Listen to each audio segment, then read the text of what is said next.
Assalamualaikum warahmatullahi wabarakatuh. Apa kabar anak-anak salihah salihah kelas 5 Utsman bin Affan? Semoga semua dalam keadaan sehat walafiat dan selalu dalam lindungan Allah Subhanahu wa taala. Amin amin ya robbal alamin. Baik, hari ini kita akan memasuki materi 5C makanan sehat, subtema 1 bagaimana tubuh mengolah makanan, pembelajaran 3 dan 4, materi MUPEL IPS ya, ilmu pengetahuan sosial. Silakan kalian buka buku paket, dicek dulu di daftar isi ya. IPS itu ada di pembelajaran 3 dan 4. Tujuan pembelajaran kita hari ini yang pertama adalah menjelaskan interaksi sosial di lingkungan sekitar, mengidentifikasi interaksi sosial di dataran tinggi, dan kita langsung masuk ke materi inti kita. Baik, silakan dibuka buku paket halaman 13 di pembelajaran 3. Dibuka kembali bagian IPS-nya halaman 16 ya. Kalian buka halaman 16. Kita akan mempelajari tentang interaksi sosial di lingkungan sekitar ya. Apa sih interaksi itu? Interaksi itu hubungan timbal balik ya. Jadi ada dua sebab atau dua individu atau dua kategori yang saling berhubungan. Kita ambil contoh di sini adalah kegiatan nelayan. Nah, nelayan itu lingkungan alaminya apa? Laut atau sungai tempat mereka menangkap ikan. Nah, di sini nelayan tidak bisa bekerja sendiri ya, melakukan semuanya sendiri tidak. Nelayan perlu sewa perahu ya, biasanya nelayan itu sewa perahu ya, karena kan kalau nelayan skala kecilnya, bukan penangkap ikan yang besar dari perusahaan yang menggunakan perahu atau kapal perahu yang besar. Nah, di sini kita ambil contoh nelayan yang menyewa perahu, kemudian menjual hasil tangkapannya. Ketika melakukan aktivitas atau kegiatan sewa perahu, menjual hasil tangkapan, itu yang disebut dengan interaksi sosial. Jadi sebenarnya interaksi sosial itu apa sih? Interaksi sosial adalah hubungan-hubungan sosial yang menyangkut antar individu, antar kelompok, atau antar kelompok dan individu untuk memenuhi kebutuhannya. Ya, jadi setelah mendapatkan hasil dari menangkap ikannya, melakukan aktivitas apa? Jual beli di pasar. Untuk apa sih? Untuk memenuhi kebutuhan hidupnya. Dengan demikian, ya, interaksi sosial adalah hubungan sosial yang menyangkut antar individu, antar kelompok, atau antar individu dan kelompok untuk memenuhi kebutuhan hidupnya. Nah, ini kita menceritakan tentang interaksi sosial di lingkungan alami nelayan, yaitu laut atau sungai. Bagaimana dengan interaksi sosial di lingkungan kita? Pasti ada ya, pasti ada hubungan. Entah aktivitas kita dengan tetangga, kegiatan interaksi kita dengan warung ya, atau tempat kita membeli makanan, nah itu juga termasuk interaksi sosial.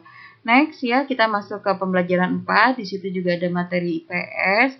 Di sini interaksi sosial di dataran tinggi. Kalau kita bicara dataran tinggi berarti di mana ya? Di puncak, tempat yang dingin ya, yang biasa menjadi tujuan wisata. Di sini kita ambil perkebunan teh, interaksi sosial yang ada di perkebunan teh. Perkebunan teh yang terkenal di daerah Bandung tuh Ranca Bali di daerah Ciwidey ya. Oke. Sebelum terjadi interaksi sosial di perkebunan teh, ada tahap awal yang harus diikuti, yaitu yang pertama masa tanam ya. Teh juga harus ditanam ya, kamu dari pembibitan hingga pemupukan secara rutin. Setelah itu terjadi, maka akan ada bibit yang tumbuh. Kalau sudah ada bibit bagaimana? Maka dilakukan pemeliharaan, diantaranya pemangkasan pada tanaman teh dan penjagaan dari hama. Dan kegiatan akhir dan kegiatan paling inti dari semua itu adalah pemetikan daun teh ya. Kan teh itu kan yang diambil daunnya ya. Jadi dari mulai aktivitas dia tanam sampai nanti tinggi yang diambil adalah pucuk daun teh yang paling atas. Kemudian setelah dipetik daun teh, yang bagus itu dikumpulkan dan dipasarkan ke distributor kemudian lalu ke konsumen, yaitu kepada kita ya. Hampir setiap rumah di lingkungan kita, khususnya di Indonesia ya, penggemar teh itu pasti ada teh yang bisa langsung dikonsumsi oleh kita semua. Nah, selama pemasaran produksinya, petani teh mengadakan interaksi sosial dalam bentuk kerjasama dengan berbagai pihak. Di antaranya ada pemasok ya, pemasok barang, pemasok bibit ya. Petani teh juga perlu bibit teh ya kan, pupuk juga perlu dari orang ya. Jadi tidak serta-merta semua petani punya, semua tidak. Pasti ada individu atau kelompok ya yang ikut bekerja sama dalam interaksi sosial di dataran tinggi ini. Setelah itu siapa? Ada pengepul. Pengepul itu pengumpul ya. Biasanya petani kita mengumpulkan dagangannya sama seseorang, kemudian nanti dibantu pendistribusiannya ke daerah kota. Tapi harusnya sekarang petani harus lebih pintar ya. Jadi biar hasil yang didapatkan dari hasil usahanya itu juga lebih besar. Kemudian ada juga yang disebut distributor, orang yang membeli teh dari petani atau pengepul. Nah, baiknya seperti ini, jadi langsung petani teh jual langsung ke distributor ya. Tapi karena banyak kendala, biasanya petani memberikan dulu ke pengepul, pengepul baru kasih ke distributor, dan terakhir adalah ke kita, ke konsumen. Dan itu pun bukan langsung jadi ya. Karena apa? Yang diterima distributor itu baru daun tehnya, belum jadi teh. Biasanya nanti ada usaha perusahaan-perusahaan besar yang mengambil untuk diolah kembali menjadi sesuatu yang lebih manfaat dari teh itu sendiri.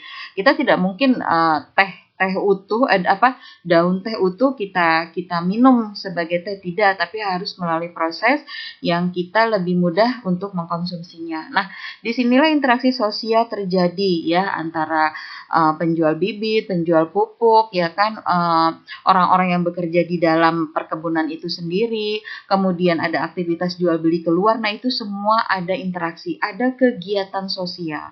Ya, oleh karena itu dimanapun kita berada, kita pasti membutuhkan orang lain.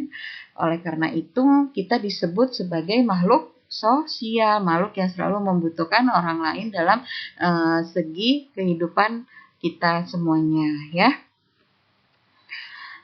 Di sini ada latihan, nanti kalian kerjakan, tapi ingat di buku tulis ya, jadi tidak terlalu banyak foto yang di-share ke Bulia. Terakhir mengumpulkannya jam 7 pagi hari Kamis, jadi banyak waktu yang bisa kalian manfaatkan untuk mendapatkan nilai yang maksimal. Alhamdulillah. Ya, materi kita sudah selesai. Jangan lupa biasakan bertanya, mencatat dan mengulang materi yang telah diberikan ya. Sampai jumpa di pembelajaran selanjutnya. Barakallahu fiik anak salih wa salihah. Assalamualaikum warahmatullahi wabarakatuh.